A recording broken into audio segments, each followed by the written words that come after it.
In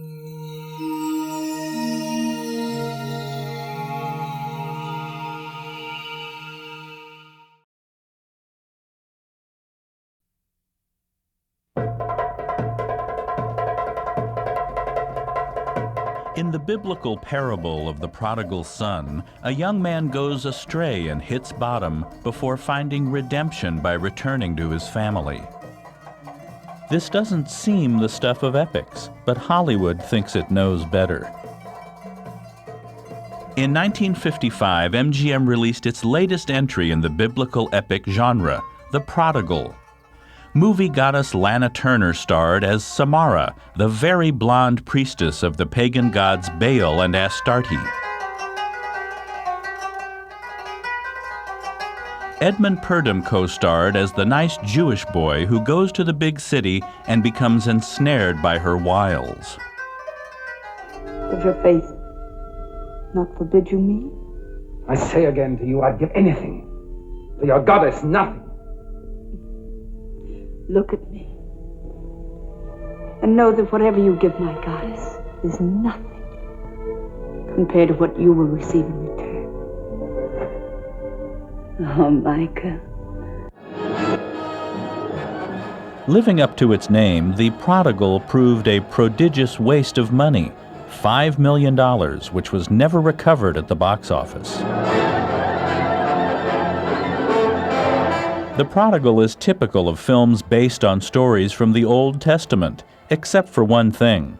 It is actually based on a story from the New Testament, the Gospel according to Luke, relating a parable told by Jesus. In the end, good triumphs over evil, or at least the pagan altars are overturned.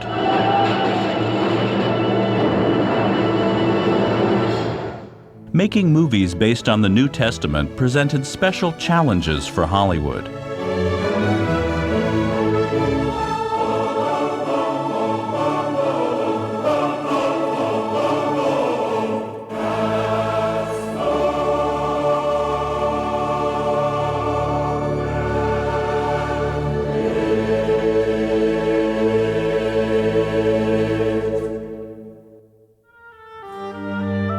Biblical dramas have been around since the origins of film.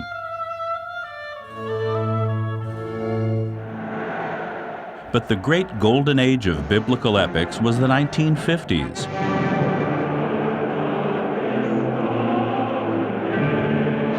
America was fresh from the triumph of World War II, with its clear-cut message of good overcoming evil.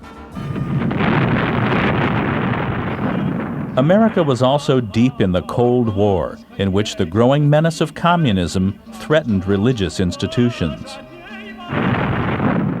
The movie industry, itself locked in a life-and-death struggle against the growing menace of television, went full force in the big-scale biblical epics whose themes of reaffirmation of faith were delivered with all the showbiz pizzazz Hollywood could muster. We're still fighting the same battle that Moses fought.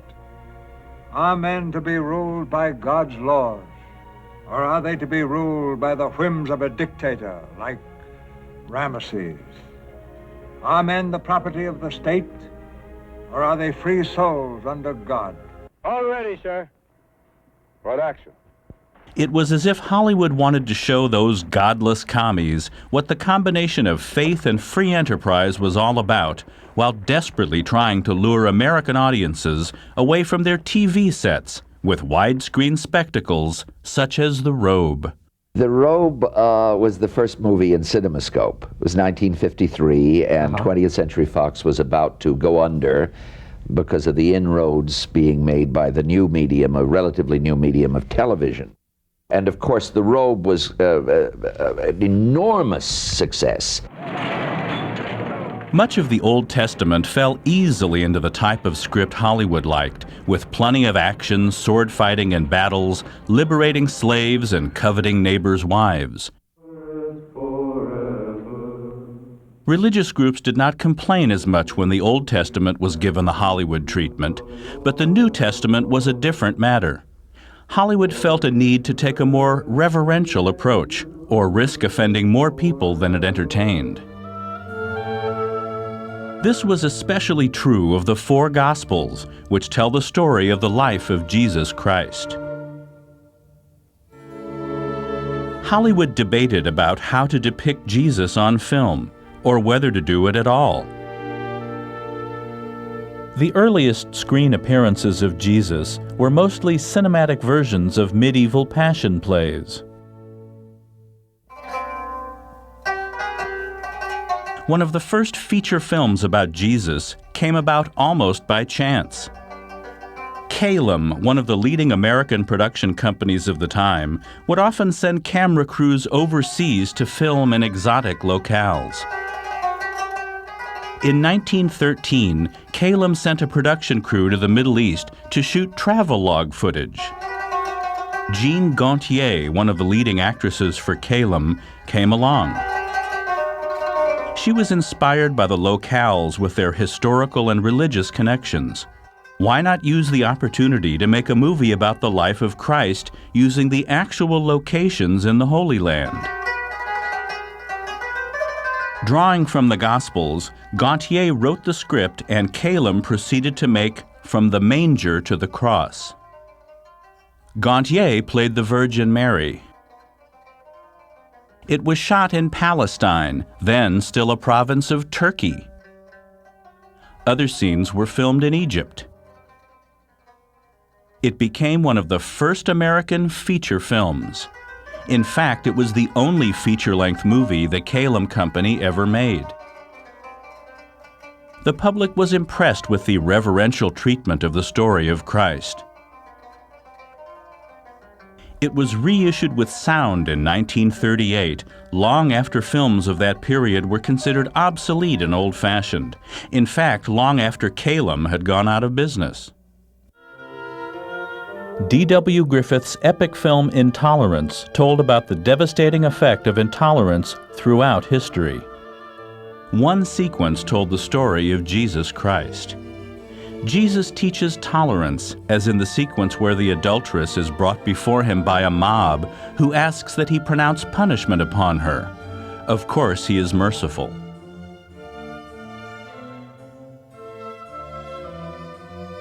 Not so the Pharisees, being portrayed as the villains. Prominent Jewish groups worried that the movie would set off a wave of anti-Semitism, just as Griffith's The Birth of a Nation had caused race rioting.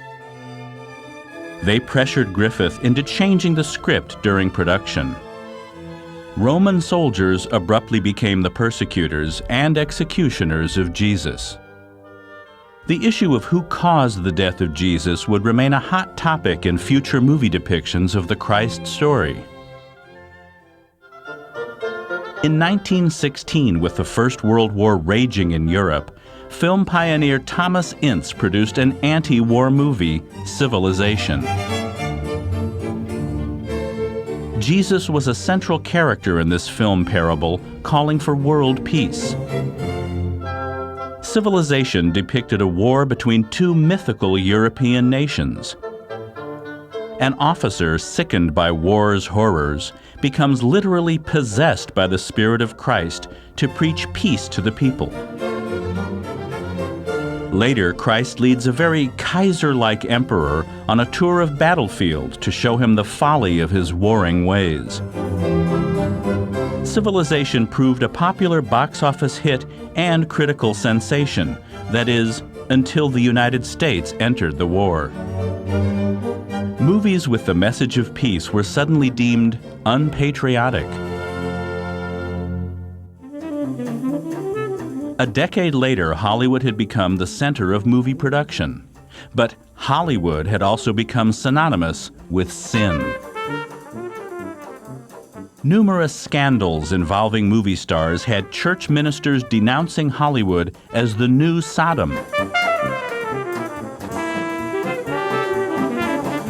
Any attempt to film the story of Christ would meet with hostility. Cecil B. DeMille was up for the challenge as he prepared to make King of Kings, a reverential telling of the last days of Christ's life. H.B. Warner had the part of Jesus. DeMille hired private detectives to follow Warner to make sure he would do nothing to create bad publicity for this highly sensitive topic. Warner took his role very seriously and turned in a dignified performance. The film premiered at Grauman's Chinese Theater, the first movie ever shown at this now legendary locale. King of Kings continued to be re-released in theaters, schools, and churches long after silent films had gone out of fashion. Despite the success of King of Kings, most movie studios shied away from directly portraying the Savior. Even in the great biblical epics in the 1950s, Christ was usually seen only from the back, peripherally, or at a distance.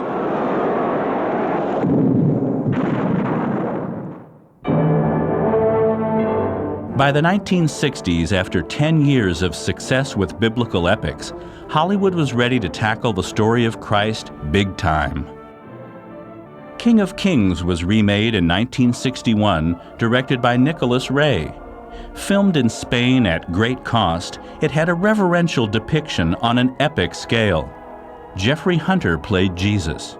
Blessed are the meek, for they shall inherit the earth. It was only after months of consideration that Jeffrey Hunter, young American actor, was chosen because of his rugged strength, personal integrity, and the humility and devotion with which he regarded his role. He was backed by name actors such as Robert Ryan as John the Baptist. However, the finished film drew sneers from critics and a ho-hum reaction from audiences. What is your name, my friend? James.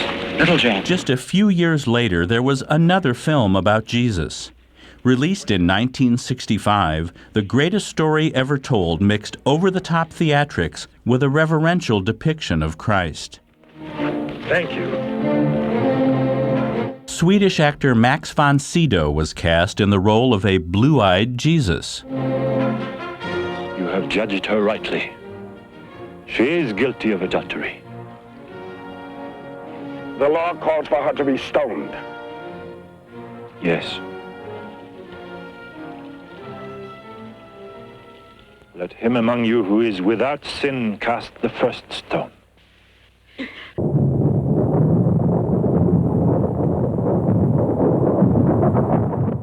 Lazarus, come forth!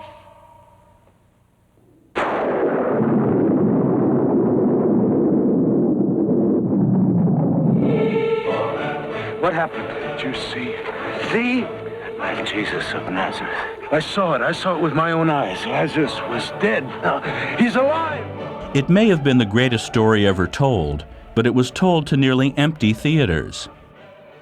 The box office disaster was the biggest suffered by United Artists until Heaven's Gate 2 decades later. But a big budget wasn't necessary for telling the Gospels. A Triumphant Hour was a religious series during the golden age of television. Its 1951 Easter special, Hill No. 1, featured a notable cast. Set in Jerusalem after the crucifixion, it focused on the apostles in hiding and coping with the loss of Jesus. Ruth Hussey played the Virgin Mary, with Gene Lockhart as Peter. Jesus taught us to pray. Also included an unknown destined for movie immortality. James Dean made his television debut in the role of the Apostle John. I suggest we leave these precincts and go back to Galilee, where we belong. Good suggestion, Andrew. Well spoken, Andrew. Now that's wisdom. Surely we did not spend 3 years following the Master to return again to our nets. Was it for this the Master sent us out to cure the sick, cast out devils? Dean would go on to make feature films Rebel Without a Cause, East of Eden, and Giant before his untimely death. He will enlighten us, Peter. Come, we must spread these good tidings quickly. After the Acts of the Apostles, the remainder of the New Testament is composed of letters by St. Paul and other disciples, not the stuff of great movie epics. Amen.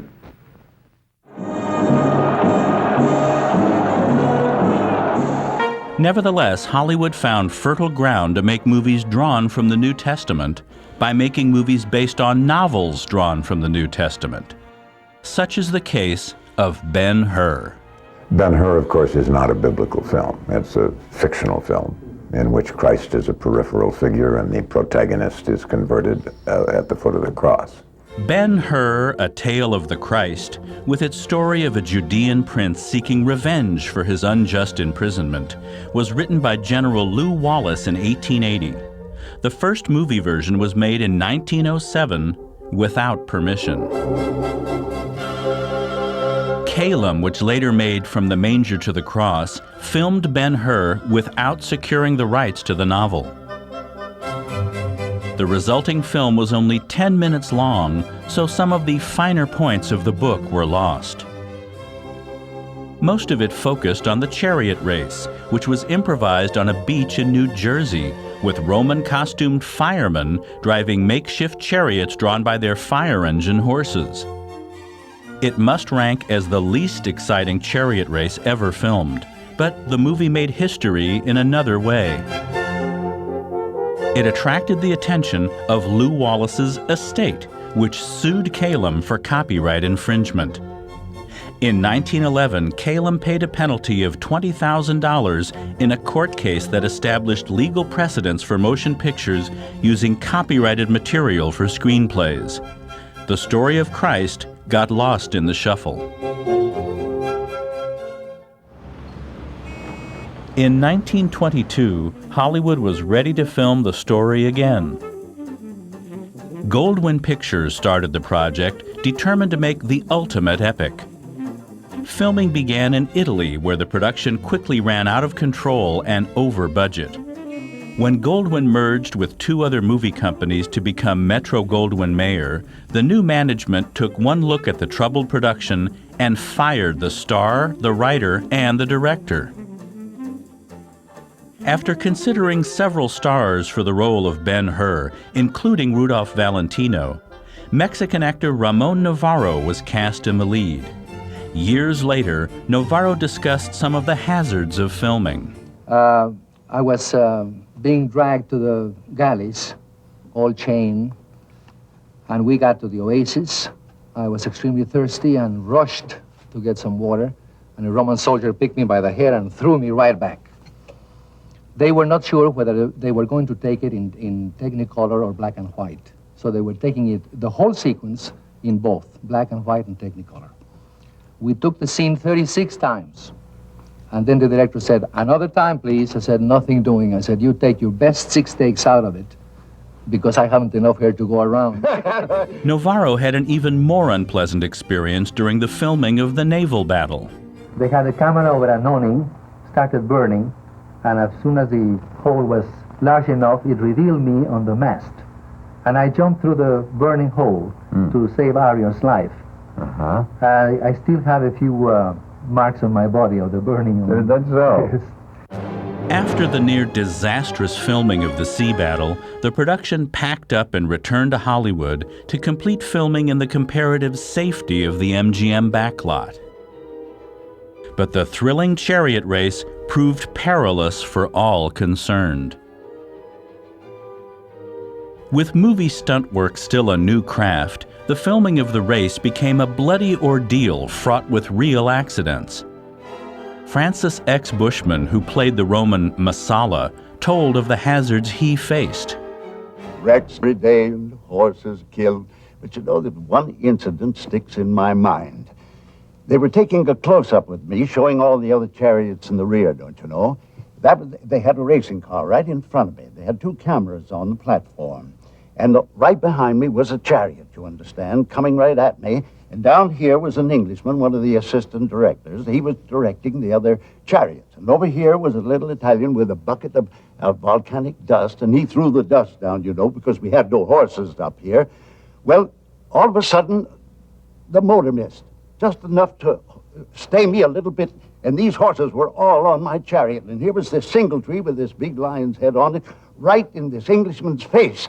And I have just looked around. I knew the horses' faces were right there, and I sliced around with my whip, caught all 4 across their faces, and, of course, saved his life. So when we got around and stopped, the Italian, he flew, he ran, we never saw him again. And the Englishman said to me, quite close, wasn't it?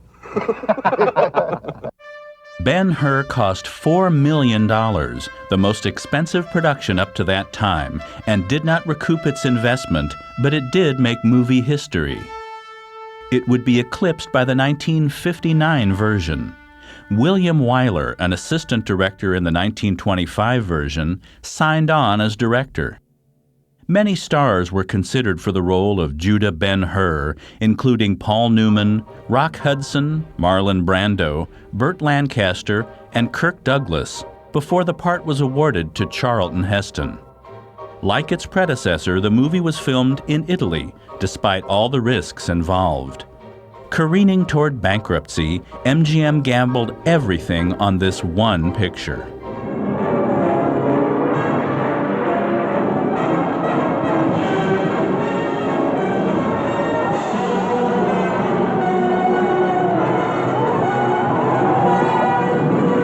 It was clear to everyone that the film, unless it was just collapsed, if we all stumbled and fell while making it, or died making it, that it was going to be an enormously important film, as it was. You know, it won more Oscars than any film has won or is likely to win, and all other kinds of awards, and of course its financial popularity persists to this day.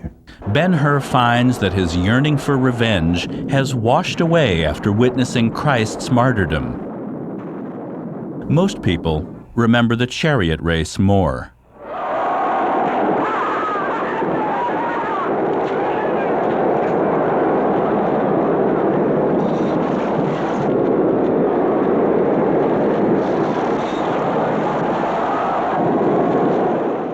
Well, it was fixed. I knew I was going to win.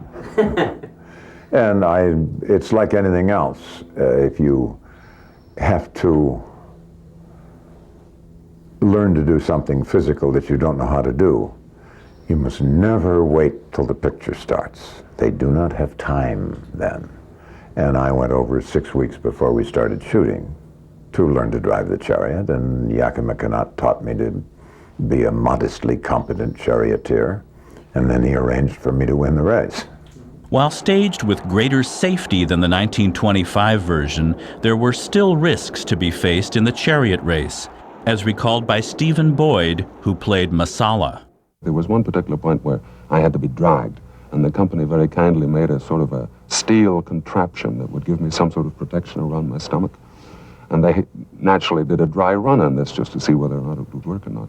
And I was down at the other end of the track, and I saw them go up on this dry run, and it looked all right to me, but when they got to the other end of it, they stopped, and they all got around, and they seemed like they were having a conference. So I wondered what was going on, and finally the young Italian doctor who was there came walking down to me, and he said, "Steve, you want to die? Go die." MGM invested a staggering $12.5 million on the production. Again, the most expensive movie made up to that time, almost bankrupting the financially troubled studio. All that you have read about Ben-Hur, all that you have heard about Ben-Hur, is surpassed by the actuality. The movie brought in $40 million during its initial release. Ben-Hur also swept the Oscars, winning 11 awards, including Best Picture. Charlton Heston, Ben-Hur! Heston picked up an Oscar for Best Performance by an Actor.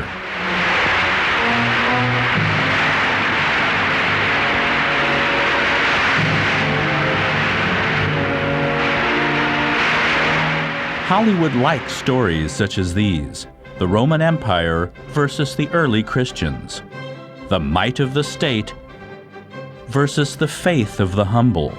It would be told in dozens of motion pictures, utilizing all the powers of epic filmmaking the movie moguls could muster. One aspect Hollywood shares with ancient Rome was its use of sex and violence as mass entertainment. You are there amid the wild bacchanalian orgies when Rome was in all its might and magnificence, in all its decadence and desire. Many New Testament-derived dramas featured a man choosing between good and evil, often symbolized in the movie by two women. One woman will represent the choice of the path of sin and temptation, while another woman, chaste and virtuous, represents the path of goodness. Women in these biblical dramas were either good or bad and stayed that way, while the leading men tended to gain faith or lose their faith and later regain it. Finding faith was the theme of The Robe. I knew nothing about Roman history, but I knew that The Robe had been a massive bestseller by Lloyd C. Douglas. The Robe told of two men, a Roman and his slave, and the impact the crucifixion of Christ had on their lives. Richard Burton played Marcellus, one of Christ's Roman executioners, who wins the condemned man's robe in a dice game under the cross. Father, forgive them, for they know not what they do.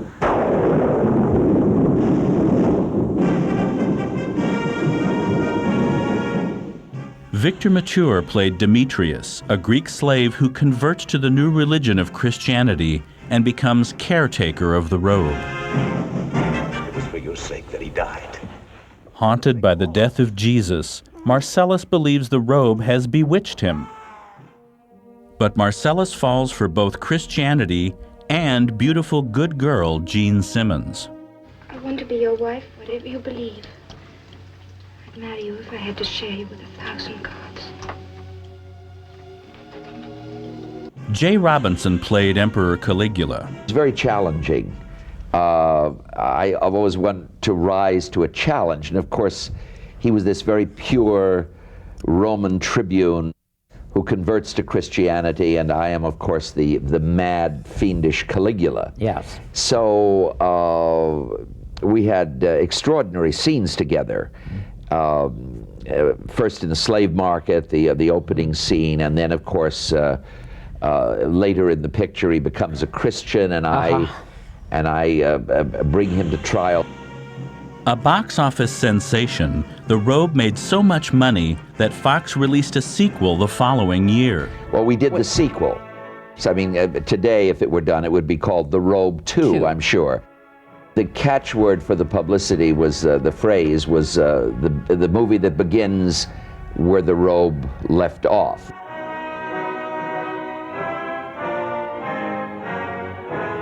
Demetrius and the gladiators followed the fate of Mature's character after the events in The Robe.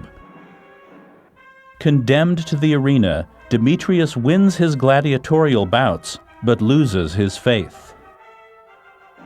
Playing the bad girl leading men astray, Susan Hayward was the seductive Messalina, who takes an interest in the handsome gladiator. We need no God, you and I. We have each other for as long as we live. There's no past, no future, only now. Susan Hayward was very, very down to earth, very real human being, very regular, and liked me enormously.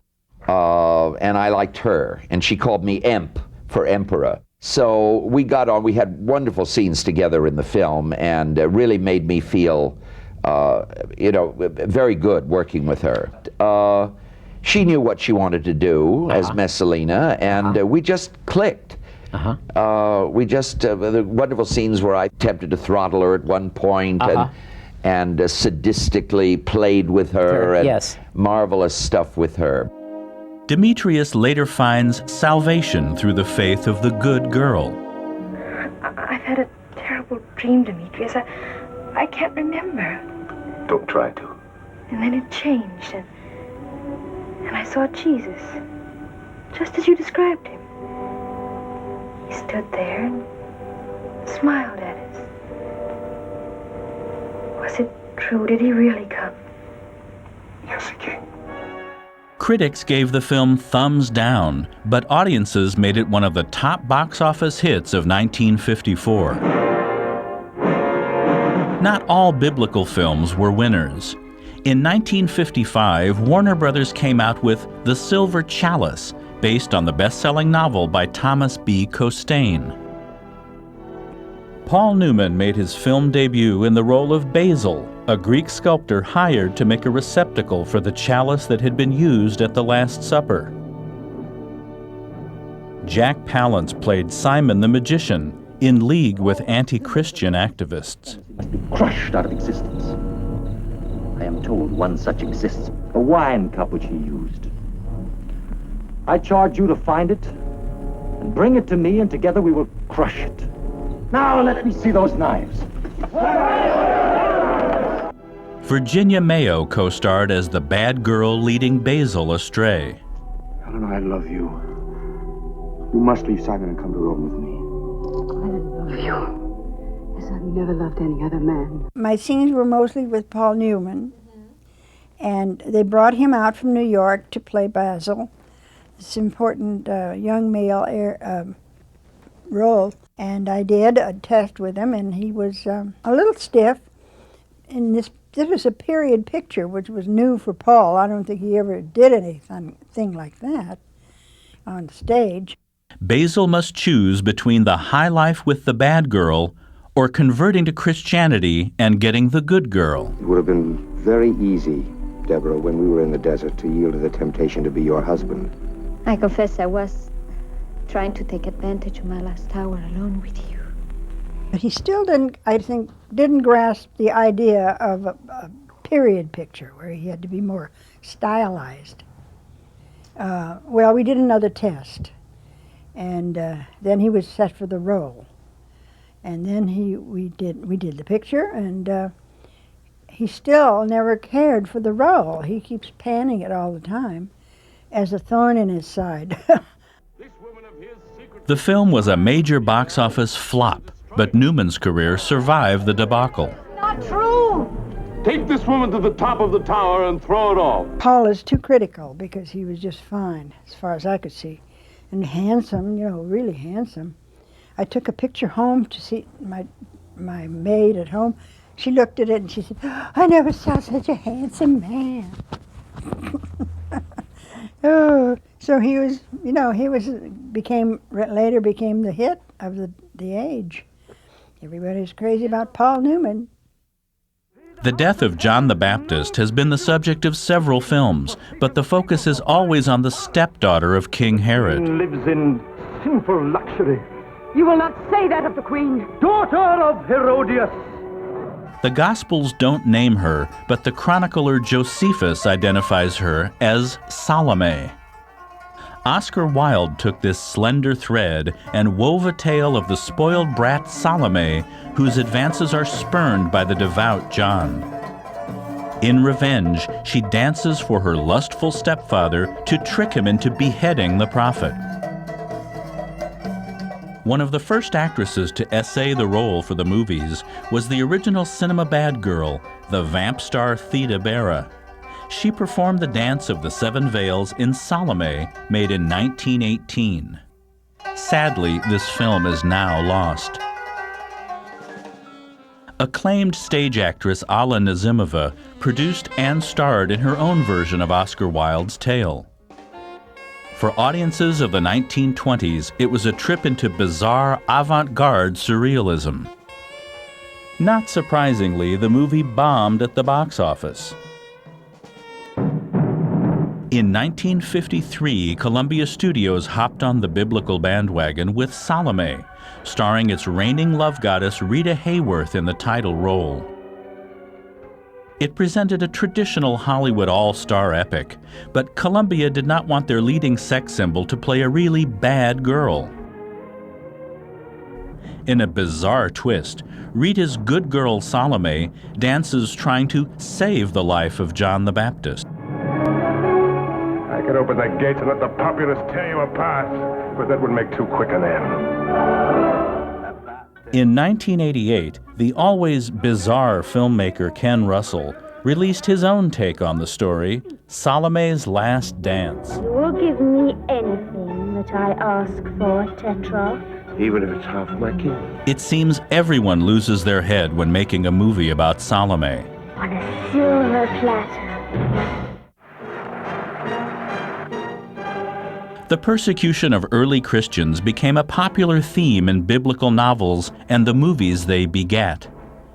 These mixed the religious fervor of the persecuted with the more sensational aspects of decadent Rome, a comment on the sacred and the profane in modern life, as well as having box office appeal.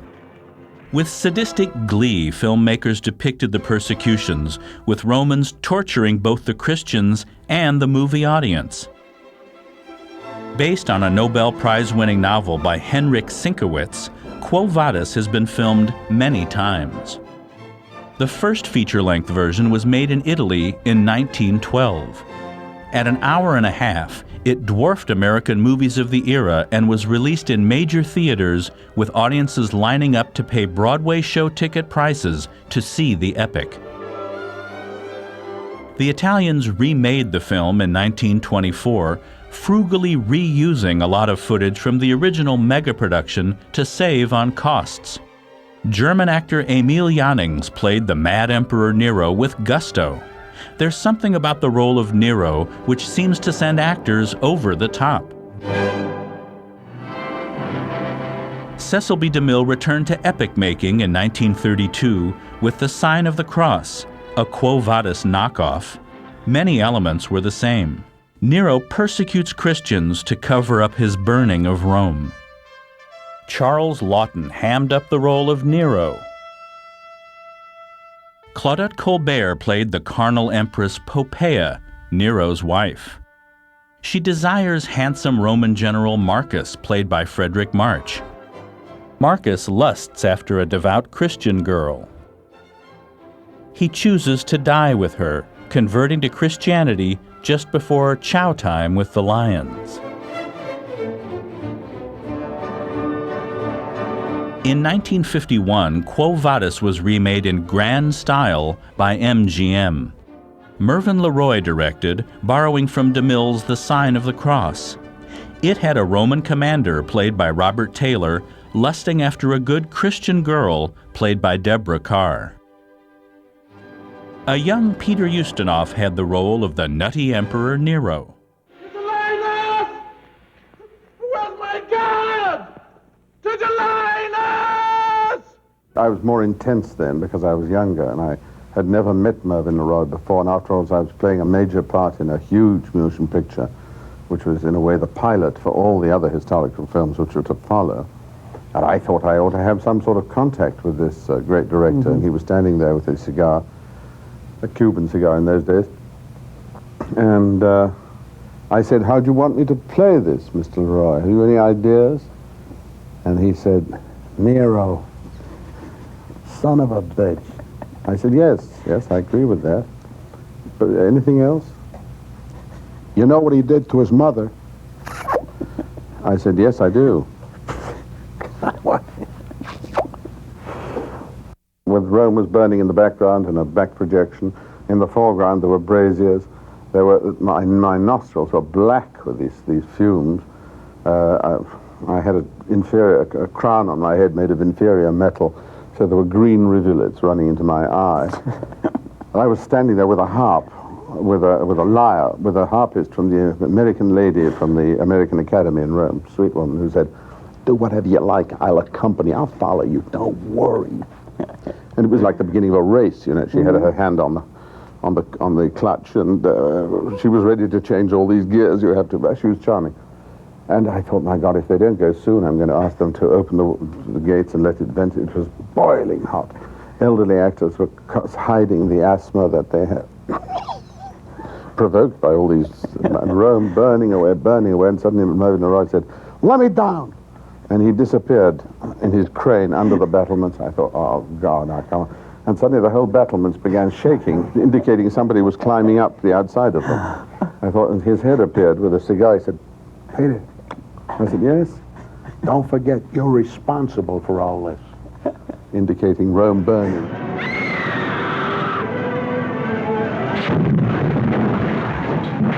Filmed in Rome at the enormous cost of $7 million, Quo Vadis had many curious visitors coming to the set. It was Holy Year in Rome, So I got terribly tired of shaking American bishops by the hand, who said just before the cameras went, "I certainly never thought I'd shake Nero by the hand." Quo Vadis was a tremendous hit, netting $25 million for MGM, running second at the time to Gone with the Wind as a box office success, though later beaten out by The Ten Commandments, which was later topped by Ben-Hur. Ustinov's performance earned him an Oscar nomination for Best Supporting Actor. Constantine and the Cross cast Cornel Wilde in the role of the Roman emperor who eventually turned things around for the Christians. While on the march, he sees the light, literally.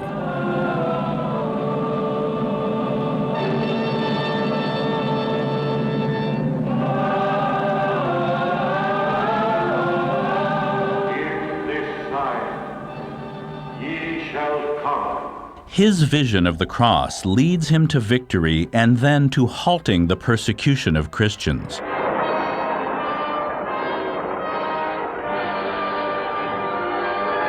If things were getting better for the Christians during the 4th century, they were getting worse for the movie studios in the second half of the 20th century. The great movie palaces became as empty as pagan temples, as hordes of moviegoers converted to staying home and watching television. The spectacle of big epics, such as The Robe, Quo Vadis, and Ben-Hur, had lured audiences back to theaters for a while. These biblical spectaculars of the 1950s seemed heaven-blessed in ticket sales. But the same kind of movies in the 1960s were frequently box office disasters of biblical proportions. The grandiose epics of the 50s had no appeal for the lucrative youth audience, so Hollywood searched for another way to lure the younger generation back into the theaters. With biblical films, it took an odd route, via Broadway. Based on the hit Weber and Rice Broadway musical, Jesus Christ Superstar attempted to make the traditional story relevant by including modern props and costumes alongside old ruins, with a group of tourists enacting the story of Christ. I believe in you and God, so tell me that I say. Directed by Norman Jewison, the film was shot on location in Israel. Some viewers protested the perceived romance between Jesus and Mary Magdalene. My temple should be a house of prayer. Others were aghast at Ted Neely's portrayal as Christ, called by some the screaming Jesus.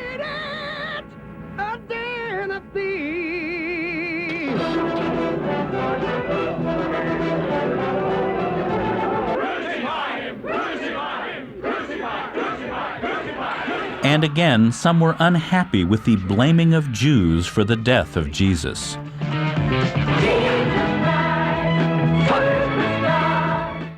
Godspell presented the teachings of Christ through snappy rock tunes. This musical proved a surprise hit. Godspell, the gospel according to today. Drink. This is my blood, shed for the forgiveness of sins. I shall never again drink from the fruit of the vine until I drink it again with you in the kingdom of my Father.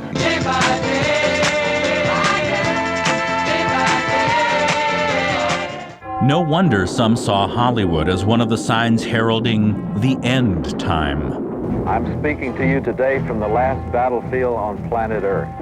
The late great Planet Earth, based on the best-selling book predicting the end of the world, alerted audiences in 1979 of imminent doom. As the forces of East and West move into the Middle East, the stage will be set for the final battle of history, the fulfillment of the prophecy of Armageddon. Is our planet truly in mortal peril? Not wanting to miss out on a trend, whatever it may be, Hollywood released a deluge of doomsday movies. films such as The Rapture, The Prophecy, and The Seventh Sign warned that the end was near and there would be no sequels.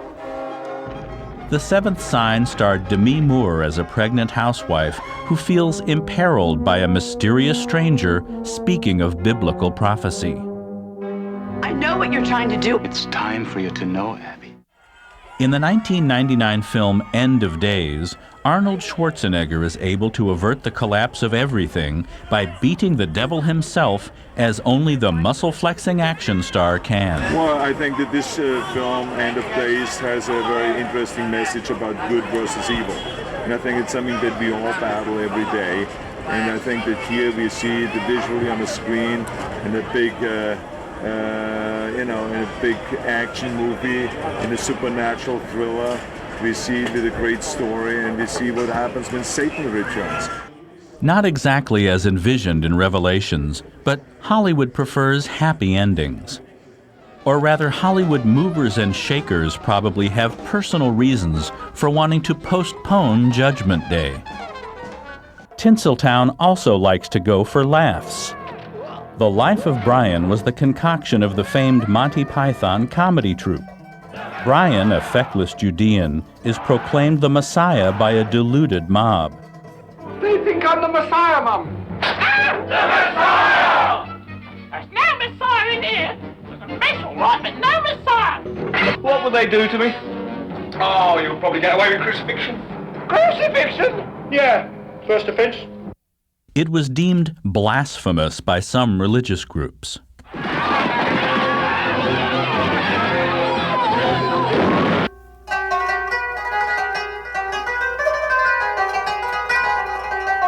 Holy Moses tried to lampoon the story of the Exodus with Dudley Moore as a wannabe Moses. I am the God of Abraham. I am. I'd have to hear him a few more times before I got him down pat. The man was phenomenal! What, are you kidding me? He split the Red Sea in half! I mean, zip down the middle, cover quick, and no excuses. Usually more serious dramas were denounced as sacrilegious. Productions such as The Passover Plot, Jesus of Montreal, and Hail Mary provoked protests and condemnations from religious groups. One of the most controversial films was The Last Temptation of Christ. Based on the novel by Nikos Kazantzakis, director Martin Scorsese made it into a movie in 1988. It caused an uproar because of scenes in which the crucified Jesus imagines what his life would have been like if he had chosen to live.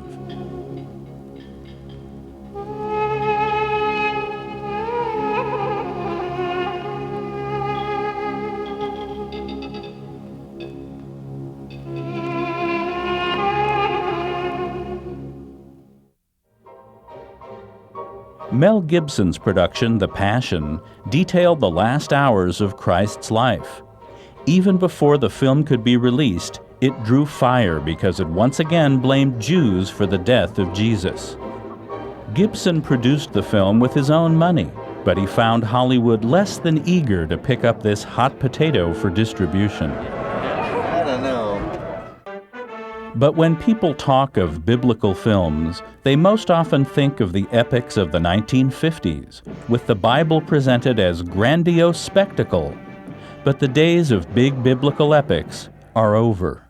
The most significant change since then has surely been the enormous increase in the cost of making a film and marketing it and selling tickets to people to go see it. It costs too much to go to a movie, it costs too much to market a movie, and it costs too much to make a movie. When we made Ben-Hur for $14,700,000, that was the most expensive film ever made. Whatever was your favorite summer comedy last year with no name players, modern story, no spectacular effects, it cost at least twice what Ben-Hur cost, at least, maybe 3 times. That's terrible. And I don't know how that happened. Nobody knows how it happened. It may be a rocky marriage of Hollywood and the Bible, but the progeny of this union go forth to spread the word in their own way. If these films tended to be more geared to the spectacular than the spiritual, it should be remembered that audiences go to movies looking for entertainment, not a sermon.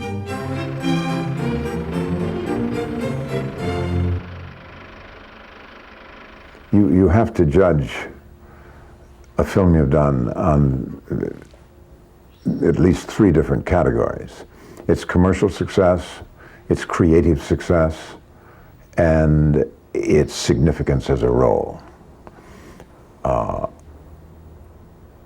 I've had the good fortune to make some hugely successful films, which is valuable, because if you don't make one of those every so often, you don't get any more sets of toy trains to play with. And creative success, that's largely a vanity thing. We're all pleased to win gongs to pin to our chests. But other than that, it doesn't have much significance. I think probably, and this sounds a little vainglorious, but I believe it, I've had an extraordinary chance to explore great men, and I've learned from them. Men like Thomas More and Richelieu, and Mark Antony, and Thomas Jefferson, and Andrew Jackson, and Brigham Young, and John the Baptist, and Moses. These are extraordinary human beings, and you can't dig around inside their head bones and not come out the better for it. Even if no movie has ever saved anyone's soul, cinema can provide thought-provoking drama or spectacular entertainment, allowing audiences to visualize stories from the Bible as never before. If nothing else, a moviegoer may be inspired to go beyond Hollywood and its product to check out the original source material.